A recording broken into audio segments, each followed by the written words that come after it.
ဒါရောဘက်ကလူတွေကသပင်ညက်ကြာရင်ဘလို့မှမကြိုက်ဘူးမြန်မှကြိုက်တာမြန်ညက်နိုင်တယ်ဆိုလို့ရှိရင်ဒီကောင်ဆရာကြတယ်ဒီကောင်ကျွမ်းကျင်တယ်လို့ပဲထင်တာသူတို့ကလက်ရအတိကကြည့်ရမို့လက်ရတော်သိကြည့်ကောင်ရပြီအတိကသူတို့အတွက်ကမြန်ဖို့ပဲမြန်လဲမြန်ရမယ်တော်သိကြည့်ကောင်းမယ်ဆိုရင်သူတို့အထင်ကြီးပြီ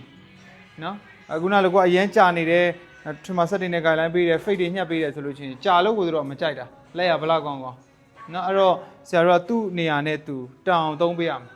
နော်ကိုကရွာမှာညှက်မယ်တရုတ်တွေညှက်ပေးရမယ်ဆိုဒီညက်နည်းနဲ့တော့မြို့ပေါ်တွေမှာတချို့က fake တွေကိုကောင်းကောင်းလေးညှက်ရှင်တယ်ဆိုလို့ရှိရင်လည်း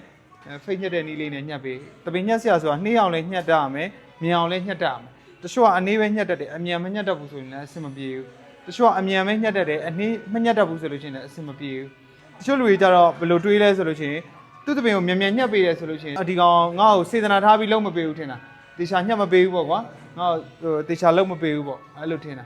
တချို့ကြလည်းမြန်မှကြိုက်တယ်အဲတော့ customer အကြိုက်တွေကတယောက်နဲ့တယောက်မတူဘူးအဲ့ဒါကိုငါတို့အဆင်ပြေအောင်လုပ်ပေးနိုင်ရမှာဒီမှာ90 degree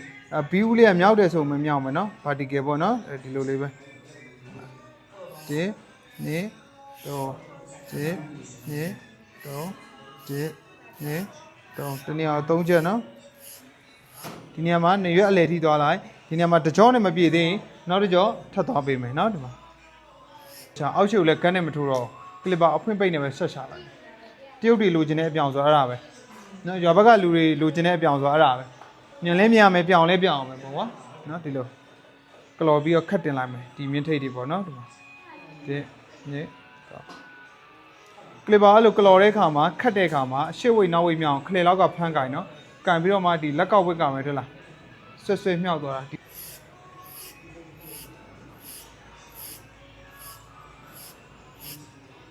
အောက်ရှိလေးကိုရှက်ထုတ်လိုက်